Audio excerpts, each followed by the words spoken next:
Bom, rapaziada, nessa nossa primeira parte da aula de eletromagnetismo mesmo, né? Eu tinha falado para vocês que eu vou dividir em 4 casos, então nós estamos vendo o primeiro caso. O título seria, né, a ação de um campo magnético sobre uma carga Q ou sobre o objeto carregado com uma carga Q. Tá? São duas perguntas, na verdade. Se o campo magnético vai agir sobre essa carga, sobre esse corpo carregado, né? Primeiro, para onde ela vai desviar essa partícula carregada aí. A segundo, com que valor de força, né? Lembra que desvio implica força pela segunda lei de Newton, né? F igual, vamos recordar, não custa nada, né? Força resultante é massa vezes a aceleração, tá bom? Então, se eu tiver um desvio, uma aceleração mudando, né? A força resultante vai ter que ser o quê? Nesse caso, magnética aí. Então, quero saber o valor dessa força, tá? E a direção e sentido dela. Claro que a direção e sentido, como eu comento em sala de aula, uma das coisas mais esquisitas que você aprende no colegial. É aquela famosa regra da mão, né? Na verdade, eu vou pedir para vocês assistirem isso em vídeo, com imagem, né? Eu tenho vídeos antigos, né? Nos quais eu explico, né? As regras de mão, tá bom? Então, aqui você vai ter que olhar aquele vídeo lá. Eu vou tentar explicar aqui, mas é meio complicado, né? Por figura, tá? Principalmente por conta da tridimensionalidade aí, tá? Por exemplo, aqui, o que eu estou tentando desenhar para vocês é o polegar, seria esse dedo aqui, o indicador, né? E aqui aquele dedo feio. Tá? Sempre que eu falo isso em sala de aula, alguém fala, professor, por que dedo feio? Vocês sabem, aquilo lá que vocês mostram para alguém quando vocês querem xingar, tá bom? E colocando esses 3 dedos em 90 graus, né, quer dizer, contanto que eles mantenham perpendicularmente 90 graus entre cada 2 deles, né, o que eu vou fazer? Eu vou alinhar cada dedo num dos vetores pertinentes, né, para descobrir a força. O mais importante aqui é você lembrar qual o papel de cada um dos dedos aí. Tá? Então, a ideia é a seguinte: o polegar faz o papel da força F, força magnética. Tá? Então, para onde apontar o polegar é a direção para onde a partícula vai ser deslocada, vai ser desviada, na verdade. Tá bom? O indicador vai na direção do campo magnético B. Tá? E o dedo feio vai na direção da velocidade da partícula aí. Tá bom? Se vocês lembrarem, não é necessário ficar pintando os dedos, né? Fazendo uma cola. É só você lembrar da frase: faça um bom vestibular. Então, na ordem, esses 3 dedos assumem o papel do vetor força, vetor campo magnético B e vetor velocidade V. Tá bom? Custa nada lembrar, gente. A eletricidade a gente trabalha em sistema internacional, né? Particularmente aqui, só sistema internacional. Então, força é dada em Newton, né? Homenagem a Isaac Newton.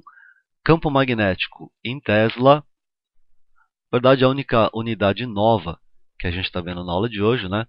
A velocidade velha conhecida de vocês no sistema internacional, metros por segundo aí. Tá bom? Isso vai ser importante quando a gente for calcular isso aí. Mas por enquanto é tranquilo, né? Primeira coisinha. Você vai receber no vestibular um campo magnético e a direção de movimentação de uma partícula carregada aí, tá bom? Então faz de conta que o campo magnético é vertical para cima nessa região do espaço e que a partícula seja lançada para a direita. Então velocidade constante v horizontal para a direita. Primeiro eu quero saber para onde ela vai ser puxada aí, para onde vai ser a força, né, que vai agir devido a esse campo magnético aí, tá bom?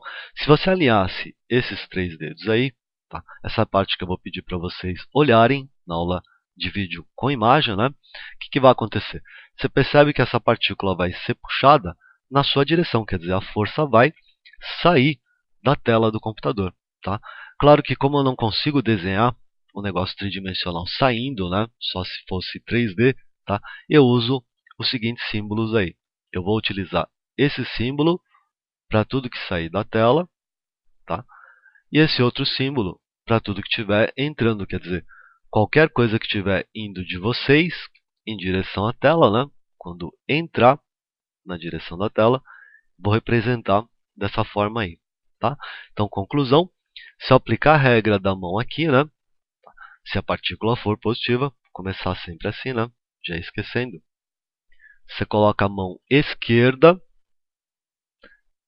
segue essa ordem, faça um bom vestibular, alinhe o B, alinhe o V, o polegar vai apontar naturalmente na sua cara, saindo da tela. Tá? Então, o que vai acontecer aqui? Essa partícula vai ser puxada para fora da tela. Ela vai fazer uma curva saindo dessa tela aí. Tá? É meio complicado de enxergar isso aqui, né? Então, vou apagar tudo isso e fazer um caso que dê para desenhar a trajetória da partícula. Por exemplo, se eu arremessar uma partícula positiva com velocidade vertical para cima aqui, né?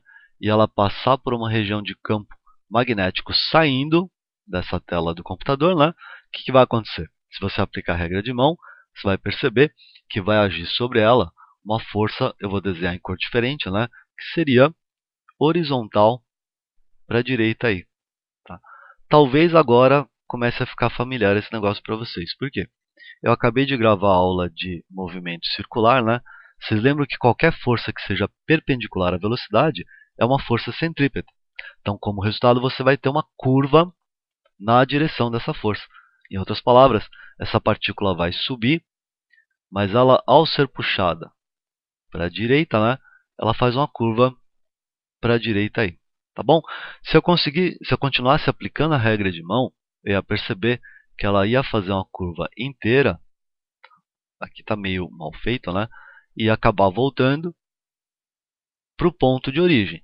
Se o campo magnético, sempre lembrando, né, for constante. Tá? Que é o caso que você mais pega em vestibular. Tá? Então vamos repetir. Campo magnético constante, saindo aqui da tela, arremessei uma partícula positiva para cima. Coloco os 3 dedos, descubro que tem uma força magnética para a direita, ela faz essa curva para a direita e fecha o círculo aí. Tá bom? Bom, turminha, como na aula eu já fiz a dedução, na aula antiga, né, de vídeo, já fiz a dedução, você vai estar lá no vestibular, eles vão querer saber o raio dessa trajetória, né? É aquela formulinha famosa, raios mv, mv, né? 1 kb, carga Q, campo B. Tá? Então, repetindo, raios mv 1 kb é a formulinha que você usa para calcular o raio dessa trajetória circular que vai aparecer em função da força magnética do campo magnético B. Tá bom?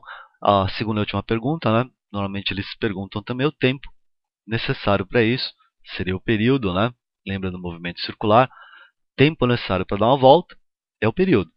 Então, T, outra fórmula fácil de decorar, né? Nós vamos utilizar. Tinha 2 pimentas no meu quibe. Tá bom? Então, repetindo. Tinha 2 pimentas no meu quibe. Tá? É a fórmula que eu uso para calcular o tempo necessário para essa partícula dar uma volta completa aí. Tá bom? Lembrar, gente, m de massa, né? Tudo no sistema internacional. Então, a massa da partícula em quilogramas, raio da trajetória metros, né?